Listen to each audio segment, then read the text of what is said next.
Fala, leitores da Bíblia, graça e paz, como é que vocês estão? Hoje a gente vai ler Esdras, capítulo 3 e 4. Vamos ler também o capítulo 10 da segunda carta de Paulo aos Coríntios. Vamos orar? Senhor nosso Deus e Pai, te agradecemos por mais esse dia. Te agradecemos, ó Deus, pela tua palavra maravilhosa, que tanto nos ensina, nos instrui. Que ela, ó Deus, a tua palavra, no poder do teu Santo Espírito, nos transforme a cada dia, Senhor. Possamos te servir com amor, com dedicação, possamos, ó Deus, ter uma vida agradável ao Senhor, semelhante à vida de Jesus. Aperfeiçoa em nós o caráter de Cristo, Pai. Pedimos em nome do Senhor Jesus. Amém. Esdras, capítulo 3. O altar é edificado. Nós vimos no capítulo 2 a lista de quem retornou da Babilônia para Jerusalém e agora eles começam as reformas. Vamos lá. Quando chegou o 7º mês e os filhos de Israel já estavam morando nas suas cidades, o povo se reuniu como um só homem em Jerusalém. Então levantou-se Jesua, filho de Josadaque, e seus irmãos sacerdotes, e Zorobabel, filho de Sealtiel, e seus irmãos, e edificaram o altar do Deus de Israel para oferecerem holocaustos sobre ele, como está escrito na lei de Moisés, homem de Deus. Veja aqui, Jesua, ou Josué, e Zorobabel. Então são homens aqui importantes nessa reestruturação. Jesua ou Josué ali como representante ou líder religioso e Zorobabel como um líder político, um governador. Então eles se juntaram para edificar o altar do Deus de Israel. Depois, quando a gente chegar lá no livro do profeta Ageu, por exemplo, a gente vai ver a menção a esses dois homens. Firmaram o altar sobre as suas bases e, apesar de estarem sob o terror dos povos de outras terras, olha aí, sempre a mesma coisa, né? Eles estavam ali sob o terror dos povos de outras terras, isso é bem contemporâneo, né? Nós estamos vendo a guerra de Israel contra o Hamas. Ofereceram sobre ele holocaustos ao Senhor de manhã e de tarde. Celebraram a festa dos tabernáculos, que era uma festa que lembrava o povo do período em que eles moravam em tendas no deserto, como está escrito, e ofereceram holocaustos diários segundo o número ordenado para cada dia. Depois disto, ofereceram o holocausto contínuo e os sacrifícios das festas da lua nova e de todas as festas fixas do Senhor, bem como os sacrifícios dos que traziam ofertas voluntárias. Desde o primeiro dia do 7º mês, começaram a oferecer holocaustos ao Senhor, embora ainda não tivessem sido postos os fundamentos do templo do Senhor. Então, eles reativaram a vida religiosa, o sacrifício, o cerimonial, as festas, para depois eles construírem o templo. E creio que fizeram bem, né? Reativaram o altar, ou reconstruíram o altar, para reiniciar os trabalhos religiosos, né? A adoração a Deus. E aí vem o versículo 7. Então deram dinheiro aos pedreiros e aos carpinteiros, bem como comida, bebida e azeite aos homens de Tiro e Sidom para trazerem do Líbano madeira de cedro até o mar, até Jope, segundo a permissão que lhes tinha dado Ciro, rei da Pérsia. No segundo ano, depois que eles voltaram à casa de Deus, em Jerusalém, no segundo mês, Zorobabel, filho de Sealtiel, e Jesua, filho de Josadaque, e os seus outros irmãos, sacerdotes e levitas, e todos que voltaram do cativeiro a Jerusalém, puseram mãos à obra e constituíram levitas com mais de 20 anos para supervisionar a reconstrução da casa do Senhor. Então se apresentaram Jesua com os seus filhos e os seus irmãos, Cadmiel, seus filhos, os filhos de Judá, para juntamente supervisionarem os que faziam a obra da casa de Deus, bem como os filhos de Enadade, seus filhos e seus irmãos, os levitas. Quando os construtores lançaram os alicerces do templo do Senhor, apresentaram seus sacerdotes paramentados e com trombetas, e os levitas, filhos de Asaf, com símbolos para louvarem o Senhor, segundo as instruções deixadas por Davi, rei de Israel. Cantavam responsivamente, louvando e dando graças ao Senhor com estas palavras: Ele é bom, porque a sua misericórdia dura para sempre sobre Israel. Então, nessa reconstrução do templo, né, que ele primeiro havia sido destruído, eles cantam sobre isso. Deus é bom, porque a sua misericórdia dura para sempre sobre Israel. Então foi um momento de louvor, de alegria, né, de muita adoração, né, diante de Deus, muita gratidão. E todo o povo jubilou com altas vozes, levando o Senhor, louvando o Senhor por terem sido lançados os alicerces da casa do Senhor. Essa cerimônia me lembra a cerimônia recente de lançamento da pedra fundamental na nossa igreja, quando ali foram colocados os alicerces da estrutura, né, que vai sustentar todo o edifício que será construído. Versículo 12. Porém, muitos dos sacerdotes, levitas e chefes de famílias, já idosos, que tinham visto o primeiro templo, choraram em alta voz quando diante dos seus olhos foram lançados os alicerces deste templo. Muitos, no entanto, levantaram as vozes com gritos de alegria. Veja, havia ali idosos que haviam visto o primeiro templo. Então imagina a dor, né, de quem viu, de quem conheceu o primeiro templo, agora, né, estar diante ali de um espaço que foi, né, onde havia sido o templo, totalmente destruído, não havia mais nada ali, e vendo então uma reconstrução. Então isso certamente trouxe muita saudade, né, aquele saudosismo de quem já viveu e viu muitas coisas no passado, né?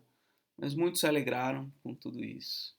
É um misto, né? Um misto de dor, de saudade, de alegria, que a gente pode imaginar no coração daqueles nossos irmãos. E assim não se podiam distinguir as vozes de alegria das vozes do choro do povo, pois o povo gritava tão alto que as vozes se ouviam de longe.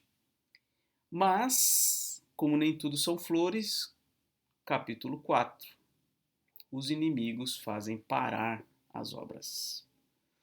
Quando os adversários de Judá e Benjamim ouviram que os que haviam voltado do cativeiro estavam reconstruindo o templo ao Senhor Deus de Israel, aproximaram-se de Zorobabel e dos chefes de famílias e lhe disseram: Deixem-nos ajudar na construção, porque buscamos o mesmo Deus que vocês buscam. Já temos oferecido sacrifícios a ele desde os dias de Esar-Adom, rei da Síria, que nos fez vir para este lugar. Essa é uma história que a gente já leu, né? Quando o povo do norte foi levado cativo para a Síria, um povo assírio foi trazido para viver em Israel e a eles foi ensinada a religiosidade, vamos dizer assim, correta, né? Para que eles pudessem adorar o Senhor, mas eles viveram um sincretismo. Então, essa adoração desse populacho aqui, que está tentando se infiltrar para construir o templo também, era uma religiosidade errada, equivocada. Não era a verdadeira adoração a Deus. Eles eram também idólatras. E veja, esses são os adversários de Judá e Benjamim, né? Então, os adversários dos judeus sempre foram muito ativos, né, contra a vida religiosa do povo judeu. Versículo 3. Porém, Zorobabel, Jesua e os outros chefes de famílias de Israel responderam: Vocês não têm nada a ver conosco na construção do templo ao nosso Deus. Nós mesmos, sozinhos, vamos reconstruí-lo ao Senhor, Deus de Israel, como Ciro, rei da Pérsia, nos ordenou. Então o povo da terra, aquele povo que já morava ali, né, provavelmente dentre esses estavam os samaritanos, por isso também é, todo aquele preconceito em relação aos samaritanos, que era um povo de origem misturada, Israel com o povo assírio, um povo que misturava a religiosidade pagã com a religião de adoração ao Deus Yahvé. Então, esse povo da terra ele era meio complicado mesmo, não era um povo genuinamente de Deus. Então o povo da terra começou a desanimar o povo de Judá, perturbando o trabalho da construção. Contrataram conselheiros para frustrar os planos deles. Fizeram isso durante todo o reinado de Ciro, rei da Pérsia, até o reinado de Dario, rei da Pérsia. No começo do reinado de Assuero, escreveram uma acusação contra os habitantes de Judá e de Jerusalém. E nos dias de Artaxerxes, rei da Pérsia, Bislão, Mitredate, Tabeel e os outros companheiros escreveram uma carta a Artaxerxes. A carta foi escrita em aramaico e traduzida. Reum, o comandante, e Sinsai, o escrivão, escreveram uma carta ao rei Artaxerxes contra Jerusalém. Então, esse povo ali tentando fazer parar a obra, fizeram uma acusação contra os judeus que ali estavam reconstruindo o templo.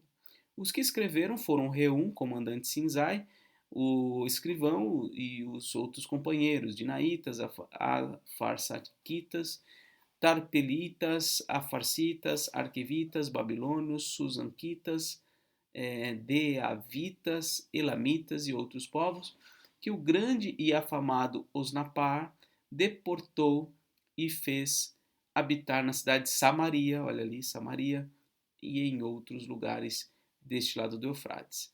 Eis o teor da carta endereçada ao rei Artaxerxes. Então, Ciro já tinha passado, Dario já tinha passado, agora o rei Artaxerxes, rei da Pérsia. Ao rei Artaxerxes de seus servos, os homens deste lado do Eufrates, e em tal tempo, seja do conhecimento do rei que os judeus que saíram daí vieram a Jerusalém. Eles estão reconstruindo aquela cidade rebelde e má. Estão restaurando as muralhas e reparando os seus fundamentos. Saiba ainda o rei que, se aquela cidade for reconstruída e as muralhas forem restauradas, eles não pagarão os direitos, os impostos e os pedágios, e assim causarão prejuízos ao rei. Agora, como somos assalariados do rei e não queremos ver a desonra dele, por isso mandamos este aviso ao rei, para que faça uma investigação no livro das crônicas de seus pais, e nele o rei descobrirá e saberá que aquela cidade foi rebelde e danosa aos reis e às províncias, e que nela tem havido rebeliões desde os tempos antigos. Por isso a cidade foi destruída. Portanto, informamos ao rei que, se essa cidade for reconstruída e as suas muralhas forem restauradas, o rei não terá mais a posse das terras deste lado do Eufrates. A Bíblia é tão atual, né? As histórias são as mesmas, parecem, né? Como o povo judeu ali sempre foi alvo realmente de muitas guerras, muitos conflitos, antiquíssimo. Uma coisa, né, um problema indissolúvel praticamente. Versículo 17. O rei mandou a seguinte resposta. Então vamos ver a resposta do rei Artaxerxes. A Reum, o comandante, a Sinzai, o escrivão, e aos seus companheiros que moram em Samaria, bem como aos demais que estão além do Eufrates, paz. A carta que vocês nos mandaram foi lida com clareza na minha presença. Por ordem minha, fizeram uma investigação e descobriram que, desde tempos antigos, aquela cidade tem se levantado contra os reis, e nela ocorreram rebeliões e tumultos. Também houve reis poderosos sobre Jerusalém, que dominaram toda a região além do Eufrates, aos quais foram pagos direitos impostos e pedágios. Agora deem uma ordem para que aqueles homens parem o trabalho e aquela cidade não seja reconstruída, a não ser com autorização minha. Tenham cuidado e não sejam negligentes nessas coisas. Por que aumentaria o dano em prejuízo dos reis? Então, o Império Persa, na pessoa de Ciro, anteriormente, havia autorizado a reconstrução do Templo de Jerusalém, reconstrução de Jerusalém. Agora, sob o rei Artaxerxes, o mesmo império obstrui a reconstrução, impede a reconstrução da cidade. Versículo 23. Depois que a cópia da carta do rei Artaxerxes foi lida diante de Reum, de Cinzai, o escrivão, e dos seus companheiros, eles foram depressa a Jerusalém, aos judeus, e de mão armada os forçaram a parar a obra. Assim, a obra da casa de Deus em Jerusalém foi interrompida. E isso até o segundo ano do reinado de Dario, rei da Pérsia. Interessante, se você quiser ler o livro de Ageu. Tá até aqui, ó. O livro de Ageu vai trazer essas exortações para que o povo continue a obra. Muito bem. Agora vamos à segunda carta de Paulo aos Coríntios, capítulo 10. Bom, esse meu computador aqui está com alguns problemas e um deles é que não sai mais o número 1. Então eu tenho que vir aqui, copiar o número 1. Já tinha o número 1 aqui, ó. Vou copiar esse número 1 aqui. Aí eu escrevo 2 Coríntios, colo o número 1 e digito o número 0 e assim eu aperto Enter e vai. A gente vai se virando com o que pode, né? Muito bem. Segunda carta de Paulo aos Coríntios, capítulo 10. E eu mesmo, Paulo, peço a vocês, pela mansidão e bondade de Cristo. Eu, que na verdade, quando estou com vocês, sou humilde, mas quando ausente, sou ousado para com vocês. Sim, eu peço que não me obriguem a ser ousado. Quando estiver com vocês, servindo-me daquela firmeza com que penso que devo tratar alguns que nos julgam como se andássemos segundo a carne. Porque, embora andemos na carne, não lutamos segundo a carne, porque as armas da nossa luta não são carnais, mas poderosas em Deus para destruir fortalezas. Destruímos raciocínios falaciosos e toda arrogância que se levanta contra o conhecimento de Deus, e levamos cativo todo pensamento à obediência de Cristo. E estaremos prontos para punir qualquer desobediência, quando a obediência de vocês estiver completa. Observem o que está evidente. Se alguém confia em si, que é de Cristo, pense outra vez consigo mesmo, que assim como ele é de Cristo, também nós o somos. Porque se eu me gloriar um pouco mais a respeito da nossa autoridade, a qual o Senhor nos conferiu para edificação e não para a destruição de vocês, não me envergonharei. Não quero que pareça ser meu objetivo intimidar vocês por meio de cartas. Alguns dizem, as cartas são graves e fortes, mas a presença pessoal dele é fraca e a sua palavra é desprezível. Que tal pessoa leve em conta o seguinte: o que somos na palavra por cartas, estando ausentes, seremos também em ações quando presentes. Porque não ousamos nos classificar ou comparar com alguns que louvam a si mesmos. Mas eles, medindo-se consigo mesmos e comparando-se consigo mesmos, revelam falta de entendimento.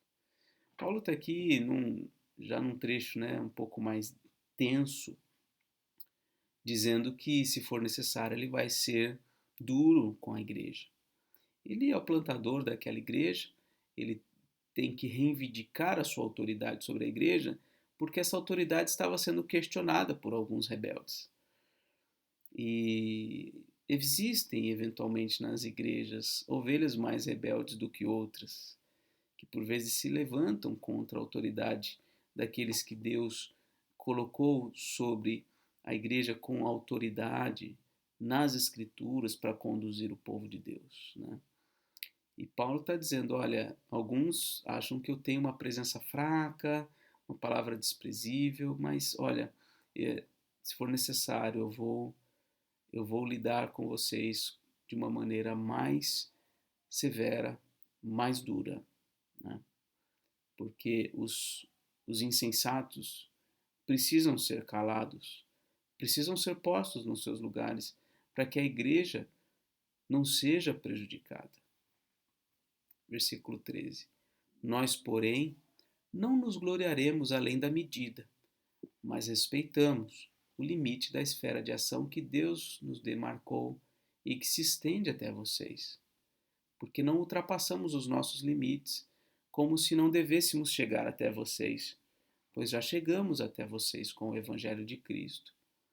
Não nos gloriamos além da medida no trabalho que outros fizeram, mas temos a esperança de que, à medida que cresce a fé que vocês têm, seremos cada vez mais engrandecidos entre vocês, dentro da nossa esfera de ação, a fim de anunciar o Evangelho para além das fronteiras em que vocês se encontram, sem com isto nos gloriarmos de coisas já realizadas na esfera de ação de outros. Aquele, porém, que se gloria, glorie-se no Senhor, porque não é aprovado quem recomenda a si mesmo, e sim aquele que o Senhor recomenda. Então, parece que esse era um problema aqui, né? Essas pessoas, elas se consideravam superiores, né? Talvez até com uma aparência de humildade, mas se consideravam superiores, questionando assim a autoridade de Paulo, por exemplo, né? Então eles se recomendavam a si mesmos, né? Aqui, ó, no versículo 12, eles louvavam a si mesmos, né? O que mais aqui? Mas veja que Paulo, quando ele fala disso aqui, né? Ele fala de uma luta, mas uma luta que não é carnal, uma luta que é espiritual. Ó. Ele diz, embora andemos na carne, ou seja, nós estamos vivos aqui, corpos humanos, não lutamos segundo a carne. Né? A gente não luta de acordo com as armas terrenas, porque as armas da nossa luta não são carnais, mas são poderosas em Deus para destruir fortalezas. Olha qual o objetivo aqui dele, ó, destruir raciocínios falaciosos, destruir o que mais? Toda arrogância que se levanta contra o conhecimento de Deus e levar cativo todo pensamento à obediência de Cristo. E, para isso, ele precisa estar pronto para punir qualquer desobediência, né? Qualquer desobediência. Então esse é o objetivo de Paulo, conduzir a igreja ao pleno conhecimento de Cristo. E qualquer raciocínio falacioso, qualquer tentativa de desconstruir o edifício firmado em Cristo, né, isso será combatido com as armas espirituais, não armas carnais. Não existe uma guerra santa em que envolva armas. Não, o povo de Deus não pode fazer. Já fez no passado muitas vezes e não é esse o caminho da vitória do Evangelho. Né? O reino de Deus, ele se propaga, ele avança, mas não por meio da força humana, mas por meio da pregação do Evangelho, da correção dos que estão no erro, da disciplina aqueles que desobedecem, do ensino massivo das Escrituras para trazer cativo a Cristo todo pensamento, todo conhecimento. Então é assim que os servos de Deus devem lutar. Muito bem, essa foi a leitura de hoje. Que Deus te abençoe, um forte abraço e até mais, se Deus quiser.